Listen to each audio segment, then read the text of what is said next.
Mình đã bán được hơn 200.000 đơn hàng ở trên TikTok Shop nhờ vào việc chạy quảng cáo. Và video này sẽ là tất cả những cái thứ bạn cần khi mà bắt đầu chạy quảng cáo trên TikTok.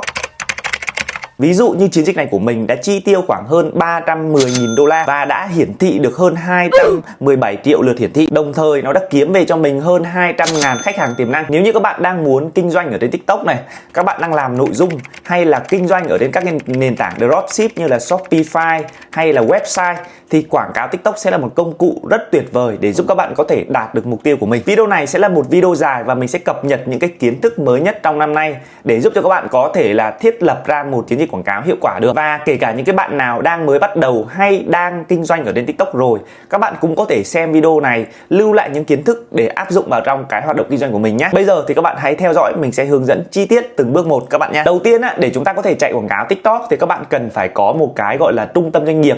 Ở trên màn hình của mình đấy chính là một cái trung tâm doanh nghiệp nha các bạn. Để tạo một cái trung tâm doanh nghiệp như thế này thì chúng ta cần phải chuẩn bị một cái email. Và bây giờ thì mình sẽ hướng dẫn các bạn cách để tạo một cái trung tâm doanh nghiệp nha các bạn.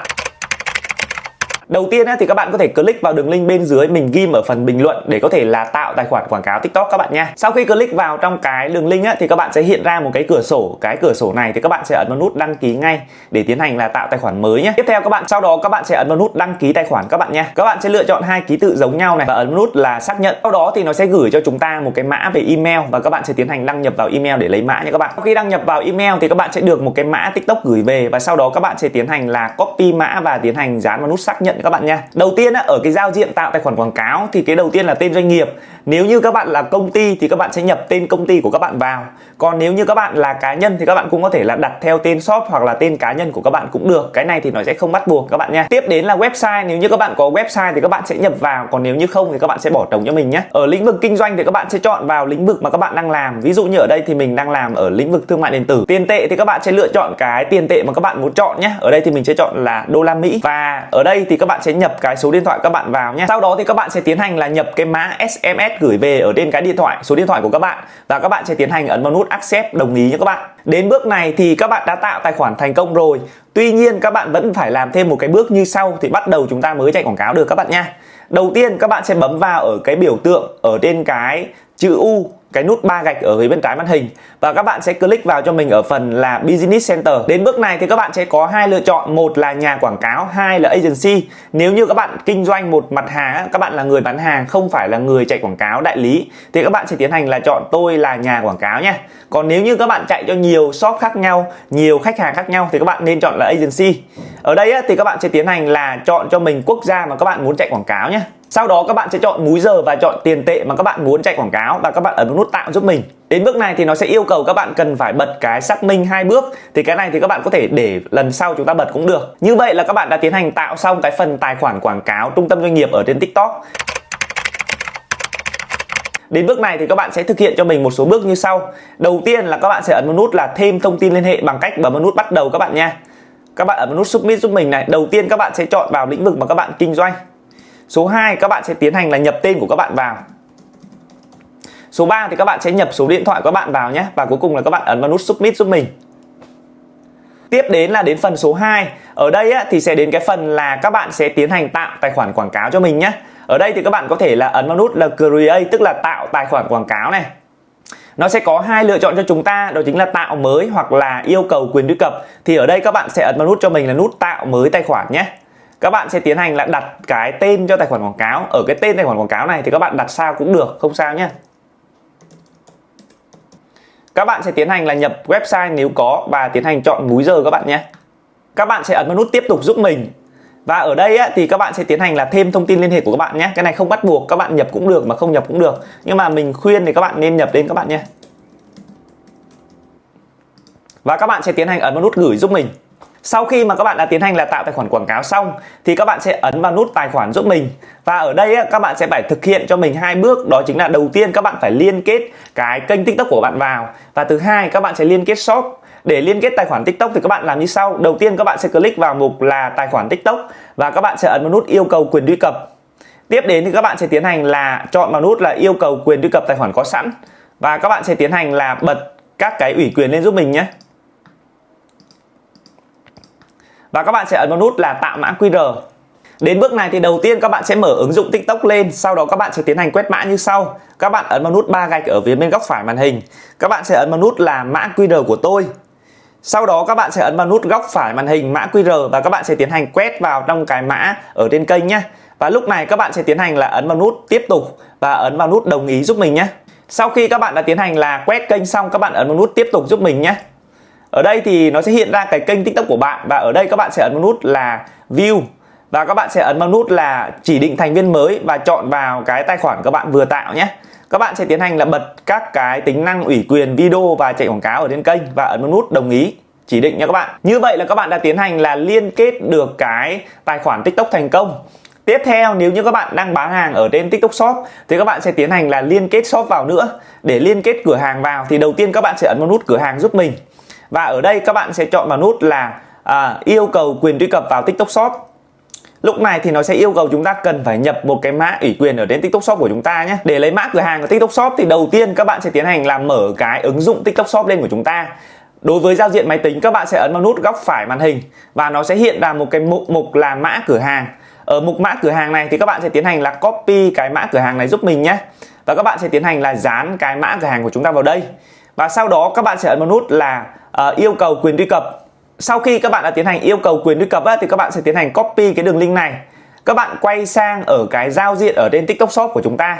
Các bạn sẽ tiến hành là dán cái đường link đấy vào trên cái giao diện chính ở trên màn hình và các bạn ấn nút Enter. Ở trên cái giao diện này, sau khi các bạn đã tiến hành yêu cầu ủy quyền thì nó sẽ hiện cho chúng ta ở một cái phần là trung tâm phê duyệt. Và đến bước này thì các bạn sẽ đăng nhập vào trong cái TikTok Shop và chúng ta sẽ tiến hành là ấn vào nút phê duyệt cái yêu cầu liên kết shop. Và ở đây thì các bạn sẽ có một cái phần là yêu cầu phê duyệt, các bạn sẽ ấn vào nút là đồng ý giúp mình. Và các bạn sẽ tiến hành là phê duyệt các bạn nhé. Sau khi các bạn đã phê duyệt thành công thì nó sẽ hiện trạng thái như thế này là cái shop của chúng ta đã được liên kết với trung tâm doanh nghiệp. Sau đó các bạn quay lại ở cái tài khoản trung tâm doanh nghiệp và các bạn sẽ tiến hành Enter. Lúc này thì các bạn đã tiến hành là liên kết được cái cửa hàng cũng như là kênh TikTok thành công vào trong cái BC TikTok của chúng ta. Và bây giờ thì mình sẽ hướng dẫn các bạn bước tiếp theo là nạp tiền vào tài khoản quảng cáo. Để nạp tiền vào tài khoản quảng cáo thì bước đầu tiên các bạn sẽ bấm vào nút là mục tài chính giúp mình. Và ở đây thì các bạn sẽ tiến hành là nhập cái thông tin liên hệ của bạn. Nếu như bạn là doanh nghiệp có đăng ký thuế VAT, các bạn sẽ chọn là trạng thái là VAT. Còn trong trường hợp các bạn là tổ chức không có đăng ký thuế VAT, các bạn sẽ tiến hành ấn vào nút là không VAT các bạn nha. Các bạn sẽ tiến hành là chọn cái khu vực các bạn muốn chạy quảng cáo này. Tiếp đến đó chính là địa chỉ hóa đơn của bạn, thì bạn sẽ nhập địa chỉ hóa đơn của bạn vào nhé. Và các bạn sẽ tiến hành là nhập cái địa chỉ của các bạn vào. Và cuối cùng là mã bưu điện và các bạn sẽ ấn vào nút đồng ý. Sau khi mà các bạn đã tiến hành là thêm cái thông tin liên hệ về hóa đơn xong thì các bạn sẽ xuất hiện ra một cái giao diện để các bạn có thể nạp tiền vào tài khoản quảng cáo. Bước đầu tiên các bạn sẽ ấn vào nút là thêm số dư nhé. Và ở đây thì các bạn sẽ tiến hành là nạp cái số tiền mà các bạn muốn chạy quảng cáo. Ví dụ như ở đây thì mình sẽ nạp cho bạn 10 đô. Ở đây thì mình sẽ nạp mẫu cho các bạn 10 đô nhé. Các bạn sẽ chọn số lượng là 10 và ấn vào nút đồng ý giúp mình. Khi các bạn đến cái bước số 2 trong cái phần nạp tiền thì nó sẽ hiện ra các bạn có thể sử dụng cái thẻ tín dụng, thẻ Visa hoặc là thông qua PayPal để có thể thanh toán nhé. Ở đây thì mình sẽ sử dụng thẻ Visa. Và các bạn sẽ tiến hành là nhập cái mã Visa của bạn vào nhé. Và các bạn sẽ ấn vào nút xác nhận để tiến hành là xác minh khoản thanh toán các bạn nhé.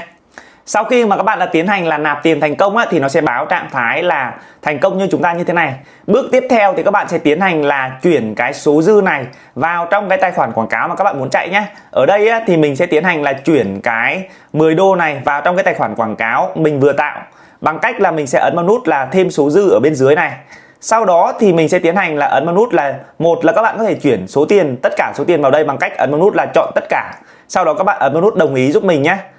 Lúc này thì nó sẽ tiến hành là chuyển cái số dư của chúng ta như thế này rồi. Và trạng thái tài khoản của chúng ta đã được phê duyệt thì nó sẽ hiện màu xanh như thế này. Sau khi các bạn đã tiến hành là liên kết shop, liên kết kênh TikTok và tiến hành là nạp tiền vào tài khoản quảng cáo rồi, thì bây giờ các bạn đã có thể tạo chiến dịch quảng cáo đầu tiên. Và bây giờ thì mình sẽ hướng dẫn các bạn cách để truy cập vào trình quản lý quảng cáo để tạo chiến dịch đầu tiên của các bạn nha. Để truy cập vào trình quản lý quảng cáo, bước đầu tiên các bạn sẽ vào trong phần là tài khoản quảng cáo. Và các bạn sẽ ấn vào nút là xem tài khoản quảng cáo nhé. Lúc này thì nó sẽ có một cái phần là truy cập trình quản lý quảng cáo. Các bạn sẽ bấm vào đây giúp mình. Đây chính là giao diện mà các bạn sẽ sử dụng nhiều nhất khi chạy quảng cáo trên TikTok, được hay còn gọi là trình quản lý quảng cáo. Bước đầu tiên các bạn sẽ ấn vào nút lưu dấu trang để lần sau chúng ta truy cập cho nó nhanh các bạn nha. Sau khi truy cập vào trình quản lý quảng cáo rồi, để tạo chiến dịch quảng cáo đầu tiên các bạn sẽ ấn vào nút là tạo chiến dịch giúp mình nhé. Ở đây thì có rất là nhiều những cái mục tiêu quảng cáo khác nhau. Ví dụ như các bạn có thể chạy để tăng cái lượt hiển thị này, tăng cái lượt tiếp cận khách hàng, hay là các bạn cũng có thể là chạy tăng cái traffic website, chạy tăng lượt xem, rồi là cũng có thể là chạy để tìm kiếm khách hàng tiềm năng thông qua quảng cáo Messenger, quảng cáo trang tức thì, hay là quảng cáo landing page, website, vân vân. Hoặc là các bạn cũng có thể là chạy quảng cáo tăng doanh thu ở trên TikTok Shop nếu như các bạn đang có gian hàng ở trên TikTok Shop. Bây giờ thì mình sẽ hướng dẫn cho các bạn về 3 cái loại hình quảng cáo chúng ta thường sử dụng nhất. Đầu tiên đó chính là chạy quảng cáo để tăng cái lượt xem. Thứ hai nữa thì mình sẽ hướng dẫn các bạn cách để chạy quảng cáo mua sắm ở trên nền tảng TikTok Shop. Và cuối cùng thì mình sẽ hướng dẫn cho các bạn cách để chúng ta chạy quảng cáo để tăng cái lượt truy cập web nha. Bước đầu tiên thì mình sẽ hướng dẫn các bạn cách để chạy để tăng cái lượt tiếp cận. Cái lượt tiếp cận thì có thể là các bạn ra mắt một thương hiệu mới này, hay các bạn là một cái dịch vụ tại địa phương, các bạn muốn quảng bá dịch vụ tại địa phương. Ví dụ như các bạn là một quán cà phê, một chuỗi nhà hàng, hay là một cái gara ô tô, hay là một thương hiệu mới ra mắt chẳng hạn, thì các bạn có thể sử dụng cái loại hình quảng cáo là tiếp cận này. Để chạy quảng cáo tiếp cận, đầu tiên các bạn sẽ tiến hành là đặt tên chiến dịch nhé. Tên chiến dịch thì mình sẽ để mặc định luôn. Và về ngân sách thì các bạn có thể là tắt cái này giúp mình, thì mình sẽ chọn cái ngân sách nhóm và các bạn sẽ ấn vào nút tiếp tục giúp mình nhé. Bước tiếp theo ở trong cái phần chiến dịch quảng cáo này thì các bạn có thể là tạo ra nhiều nhóm quảng cáo, và ở trong nhiều nhóm quảng cáo này, mỗi nhóm quảng cáo chúng ta có thể tạo ra nhiều mẫu quảng cáo khác nhau. Ở đây thì mình sẽ để cái nhóm này là nhóm 1 nha các bạn. Ở cái mục đầu tiên chúng ta sẽ có cái phần đó chính là target khách hàng. Target khách hàng này thì các bạn sẽ click và chọn vào trong cái vị trí mà các bạn muốn chạy quảng cáo và khu vực mà các bạn muốn chạy quảng cáo nhé. Đấy, ở đây thì mình sẽ click vào trong cái vị trí này và các bạn sẽ chọn độ tuổi. Ở độ tuổi khách hàng của mình sẽ là từ khoảng 18 cho đến khoảng 44. Đấy. Và chúng ta sẽ có thể lựa chọn được giới tính nhá. Đối với sản phẩm dịch vụ của mình thì mình sẽ chạy là cả nam và cả nữ. Nếu như các bạn đang kinh doanh ở cái lĩnh vực nào thì chúng ta sẽ chọn cái đối tượng khách hàng phù hợp. Ví dụ như bạn bán thời trang nữ thì chúng ta phải chọn vào nữ rồi, đúng không ạ? Các bạn muốn bán sản phẩm thời trang nam chúng ta sẽ phải chọn vào nam. Ở phần ngôn ngữ thì các bạn cũng có thể là lựa chọn vào ngôn ngữ mà các bạn muốn sử dụng. Ví dụ như là các bạn sẽ chọn tiếng Anh, hoặc là có thể là để tất cả cũng được. Đấy, tùy vào cái khu vực của bạn đang kinh doanh. Tiếp đến đó chính là phần sở thích hành vi này. Thì ở trong phần sở thích hành vi này, khi mà chạy các bạn cũng có thể là chia nhỏ ra nhiều nhóm quảng cáo khác nhau. Lát nữa thì mình sẽ hướng dẫn các bạn cách để chạy quảng cáo ở cái phần tăng doanh thu ha. Khi mà chúng ta chạy quảng cáo mà tăng doanh số thì chúng ta sẽ sử dụng cái phần sở thích hành vi này nhiều hơn. Các bạn kéo xuống phía bên dưới thì nó sẽ có một cái phần là lưu lại cái đối tượng khách hàng này. Các bạn cũng có thể là lưu lại được cái đối tượng khách hàng này để lần sau chúng ta sẽ dễ có thể quản lý hơn. Và ấn vào nút lưu các bạn nha. Tiếp đến đó chính là phần ngân sách hàng ngày, thì các bạn có thể set up. Ví dụ như mình sẽ chạy với ngân sách khoảng độ 20 đô cho một ngày chẳng hạn đi, cho chiến dịch quảng cáo này. Và các bạn sẽ lên cái lịch phát mà các bạn muốn chạy quảng cáo nhé. Nếu như chúng ta có hai lựa chọn ở cái lịch chạy, một là các bạn sẽ để chạy nguyên ngày, cả ngày đấy, 24 giờ. Hai là các bạn có thể chọn vào một cái múi giờ cụ thể. Ví dụ như mình sẽ chạy vào khung giờ là từ những cái giờ cao điểm nhé. Ví dụ như nhóm khách hàng của mình thì họ sẽ hoạt động vào những cái khung giờ này, là những cái khung giờ họ nghỉ ngơi, họ có thời gian để lướt TikTok. Thế nên là mình sẽ chọn vào những cái khung giờ cao điểm này để tối ưu hóa hiệu quả của chiến dịch quảng cáo. Và thứ bảy chủ nhật thì thường họ sẽ được nghỉ lễ, thế nên là mình sẽ chọn luôn cả cái thứ bảy chủ nhật là mình sẽ chạy cái khung giờ nhiều hơn để có thể là tăng được cái hiệu quả của chiến dịch quảng cáo nhé. Tiếp đến thì các bạn cũng có thể là giới hạn lại cái giá thầu trên 1000 lượt hiển thị và chọn cái tần suất để có thể hiển thị. Các bạn nên chọn cái tần suất là đầu tiên giúp mình. Đấy, hiển thị chúng ta sẽ chọn cái mục đầu tiên giúp mình nhé. Và các bạn cũng có thể là đưa cái mức độ bit giá thầu. Trong cái trường hợp mà các bạn muốn cái quảng cáo phân phối nhanh hơn thì các bạn có thể xóa giá thầu đi, thì nó sẽ phân phối tối đa, nó sẽ cắn tiền rất là nhanh các bạn nha. Còn nếu như các bạn bit giá thầu lại thì nó sẽ giảm cái mức độ tần suất hiển thị đi. Ở đây thì mình sẽ bit cái thầu là 1 đô. Và mình sẽ ấn vào nút tiếp tục. Ở cái phần là nội dung quảng cáo, các bạn sẽ click vào mục là sử dụng tài khoản TikTok để phân phối quảng cáo nhé. Và các bạn sẽ tiến hành là chọn vào cho mình ở phần là bài đăng ở trên TikTok. Sau đó các bạn sẽ lựa chọn vào những cái video mà các bạn muốn chạy quảng cáo. Ở đây thì mình sẽ chọn là khoảng 3 cái video khác nhau. Ở phần kêu gọi hành động thì các bạn cũng có thể là cài những cái nút kêu gọi hành động nếu như mà các bạn muốn tạo ra những chiến dịch để có thể là tạo ra những cái nút. Ví dụ như là nút để có thể là xem ngay này, nút mua ngay. Ví dụ như các bạn cũng có thể là chọn những cái nút để có thể là khám phá thêm cái sản phẩm dịch vụ của bạn. Ví dụ như các bạn có thể là nhập cái đường link website của bạn vào đây chẳng hạn. Và bạn có thể click để xem trước cái trang của bạn nhé. Khi mà các bạn chạy quảng cáo, các bạn cũng có thể là nhân bản ra hai nhóm quảng cáo khác nhau để có thể là tăng được cái hiệu suất của quảng cáo. Ví dụ như ở đây mình đang có một nhóm quảng cáo, bây giờ mình có thể click ra, mình sẽ tiến hành là nhân bản thêm một nhóm quảng cáo nữa. Và với nhóm quảng cáo số 2 này thì mình sẽ target khác đi. Nhóm số 2 này thì mình sẽ target vào cái dịch vụ kinh doanh, là những cái nhóm khách hàng mục tiêu của mình. Và mình sẽ tiến hành là mình sẽ thay đổi cái nội dung của video các bạn nhé. Nhóm số 2 này thì mình sẽ đổi những cái video khác để giúp cho cái nội dung quảng cáo của mình nó sẽ không bị nhàm chán, và nó sẽ giúp cho khách hàng có thể có được nhiều cái nội dung khác nhau để cá nhân hóa cái nội dung và hành trình của khách hàng các bạn nhé. Sau khi mà mình đã tiến hành là chọn số lượng nhóm quảng cáo thành công thì mình sẽ tiến hành là xuất bản cái chiến dịch quảng cáo. Và ở trong mỗi chiến dịch thì các bạn cũng có thể là tạo ít nhất từ 3 cho đến 5 nhóm quảng cáo khác nhau để chúng ta có thể tăng được cái hiệu suất của chiến dịch quảng cáo các bạn nha. Sau khi tạo chiến dịch quảng cáo thành công thì cái chiến dịch quảng cáo bạn sẽ ở trong trạng thái là đang xét duyệt, và các bạn sẽ đợi cái chiến dịch của chúng ta xét duyệt và hoạt động. Thông thường thì chúng ta sẽ mất khoảng 15 cho đến 30 phút để quảng cáo xét duyệt và bắt đầu hoạt động và phân phối cái nội dung của chúng ta đến người dùng ở trên TikTok. Như vậy thì mình đã hướng dẫn cho các bạn cách để tạo chiến dịch quảng cáo đầu tiên là chiến dịch chạy quảng cáo tiếp cận khách hàng ở trên TikTok. Tiếp theo thì mình sẽ hướng dẫn các bạn một cái chiến dịch chạy quảng cáo video mua sắm sản phẩm ở trên TikTok Shop, hay còn gọi là quảng cáo video các bạn nha. Quảng cáo video là một trong những cái loại hình quảng cáo sẽ giúp cho chúng ta có thể tăng được cái doanh thu rất là tốt. Và bây giờ thì mình sẽ hướng dẫn các bạn cách để chạy quảng cáo tăng doanh thu bán hàng ở trên TikTok Shop.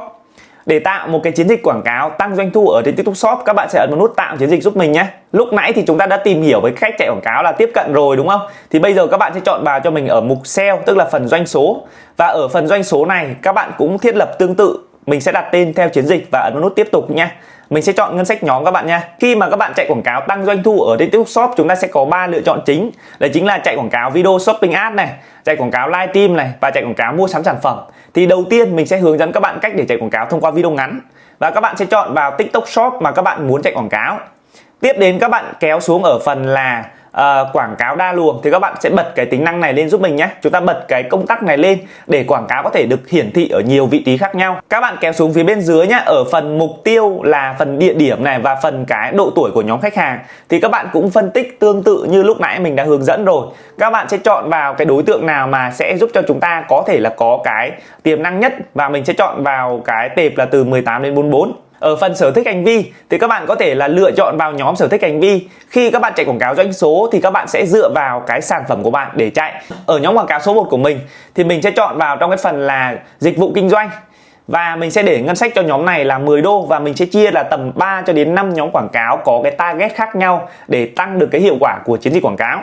Các bạn kéo xuống ở đây phần lịch thì chúng ta vẫn có thể là chọn theo cái lịch cụ thể nhé. Và ở cái lịch này thì chúng ta vẫn thiết lập giống như bình thường. Các bạn sẽ chọn vào những cái khung thời gian nào mà khách hàng của bạn online nhiều và hoạt động tích cực nhất, thì các bạn sẽ chọn vào cái khung thời gian các bạn chọn để tăng cái hiệu quả của chiến dịch quảng cáo.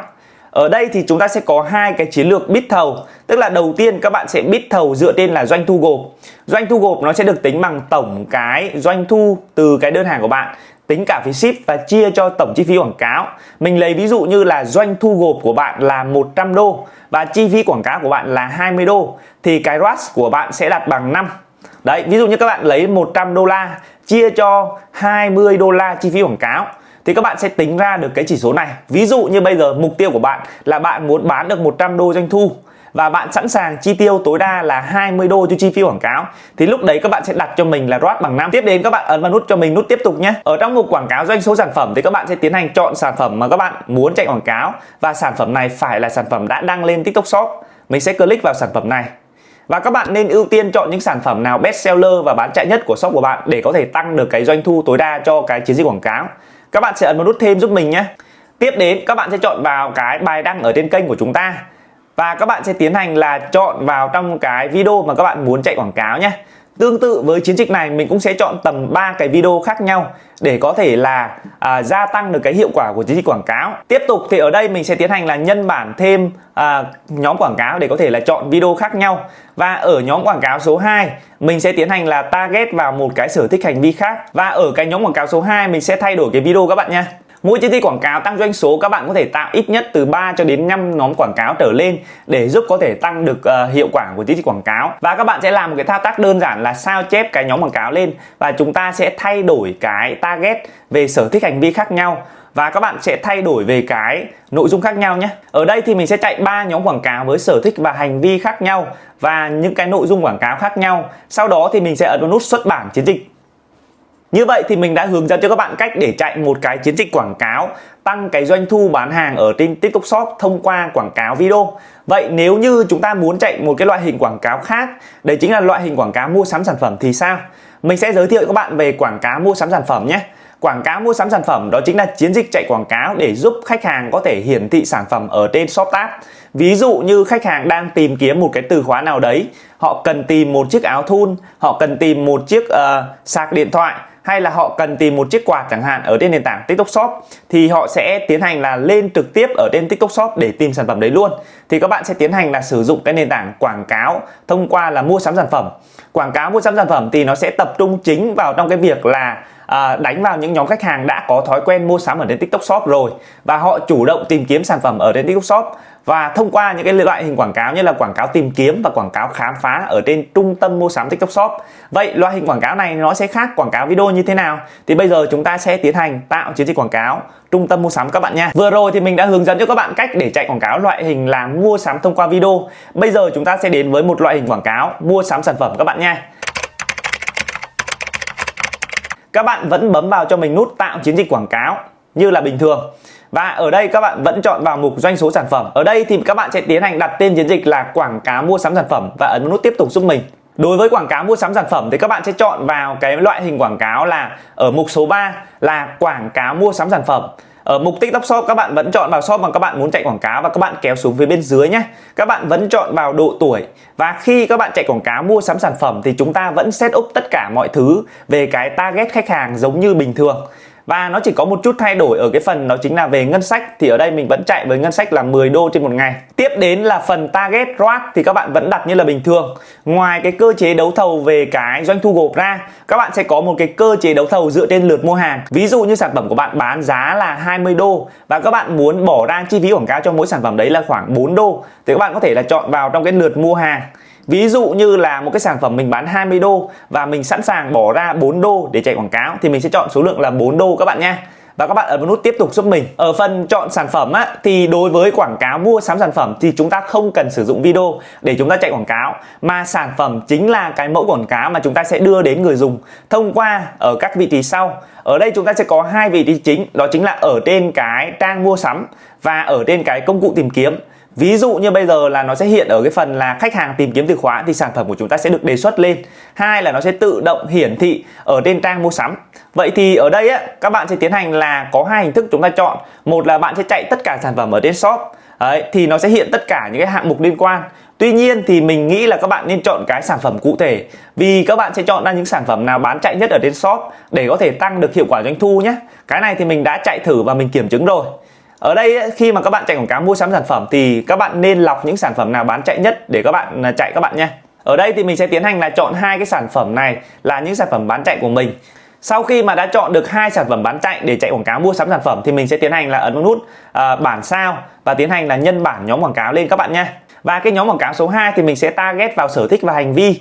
Sau khi các bạn đã tiến hành là nhân nhóm quảng cáo ra và target xong thì các bạn sẽ ấn vào nút xuất bản. Đối với quảng cáo mua sắm sản phẩm thì các bạn sẽ chạy đâu đấy từ 2 cho đến 3 nhóm quảng cáo thôi, và nó sẽ ít cái số lượng nhóm quảng cáo hơn so với việc là chạy quảng cáo video các bạn nha. Như vậy thì mình đã hướng dẫn cho các bạn cách để chúng ta chạy quảng cáo thông qua trình quảng cáo mua sắm sản phẩm. Và bây giờ thì các bạn đã có thể là theo dõi chiến dịch của chúng ta. Tiếp theo thì mình sẽ hướng dẫn cho các bạn một cái loại hình quảng cáo nữa, đó chính là chạy quảng cáo thông qua việc là chạy quảng cáo livestream. Vậy thì cái loại hình quảng cáo livestream này thì nó sẽ khác gì so với việc là chúng ta chạy quảng cáo thông thường. Đối với loại hình quảng cáo livestream ấy, thì đầu tiên các bạn vẫn bấm vào cho mình nút tạo chiến dịch và chúng ta vẫn chọn vào trong hình thức là tăng doanh số sản phẩm. Ở đây thì mình sẽ để là livestream nha các bạn.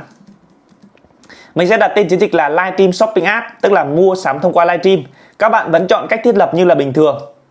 Tiếp theo là loại hình quảng cáo, thì lúc nãy chúng ta đã tìm hiểu về quảng cáo thông qua video rồi và chúng ta đã tìm hiểu về quảng cáo mua sắm sản phẩm rồi. Bây giờ các bạn sẽ chọn cho mình cái loại hình là quảng cáo thông qua livestream. Và ở đây á, Trong cái trường hợp mà các bạn không có TikTok Shop thì các bạn sẽ không có chọn vào mục này.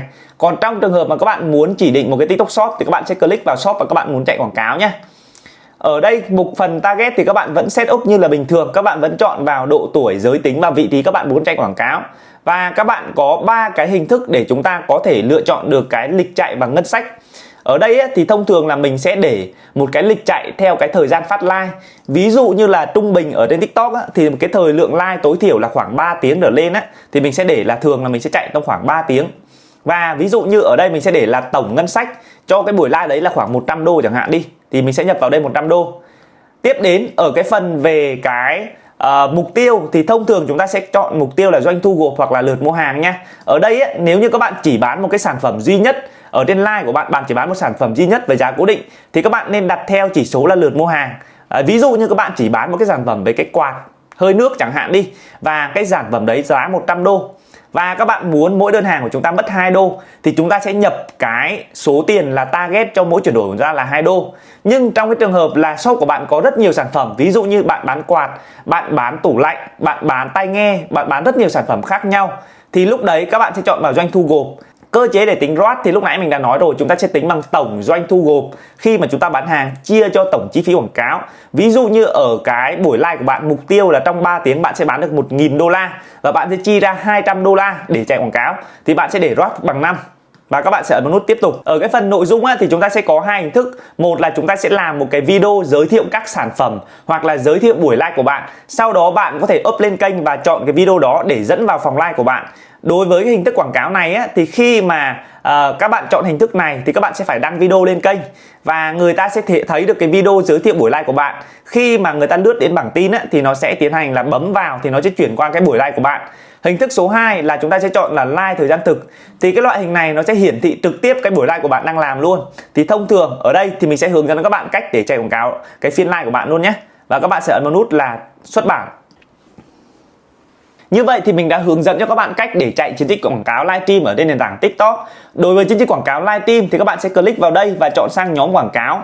Và các bạn cũng có thể là nhân cái nhóm quảng cáo này lên. Ví dụ như khi mà chạy quảng cáo livestream các bạn có thể copy nhóm quảng cáo lên giúp mình nhé. Và ví dụ như cái nhóm quảng cáo số 1 là các bạn đang thầu theo cơ chế là doanh thu gộp rồi, thì các bạn cũng có thể là chạy thêm một cái nhóm quảng cáo với mục tiêu là tăng cái lượt xem hoặc là nhấp vào phiên live chẳng hạn đi, và sẽ giúp cho các bạn có thể tăng được cái số người xem nhé. Và các bạn sẽ tiến hành là ấn vào xuất bản chiến dịch quảng cáo. Như vậy thì mình đã tiến hành là nhân thêm một cái nhóm quảng cáo ở trong chiến dịch livestream. Và với cái nhóm quảng cáo này thì mình sẽ có hai cái mục tiêu để tối đa. Tức là một cái mục tiêu thì mình sẽ tối đa hóa cái lượt chuyển đổi, và một cái mục tiêu thì mình sẽ tối đa hóa cái người xem, cái lượt tiếp cận, để giúp vừa tăng được cái tổng thể người xem và vừa tăng được doanh thu cho chiến dịch quảng cáo. Như vậy thì mình đã hướng dẫn cho các bạn cách để chạy những chiến dịch quảng cáo ở trên nền tảng TikTok thông qua những cái hình thức như là quảng cáo tiếp cận, quảng cáo video, quảng cáo mua sắm sản phẩm và quảng cáo livestream. Trong video sắp tới thì mình sẽ làm thêm một cái video với các cái loại hình quảng cáo khác như là quảng cáo GVMax, quảng cáo livestream. Nếu như các bạn quan tâm đến những cái lĩnh vực và chủ đề này, hãy comment xuống bên dưới nha. Và chúc các bạn có thể là chạy quảng cáo và tăng doanh thu bán hàng ở trên TikTok Shop thành công.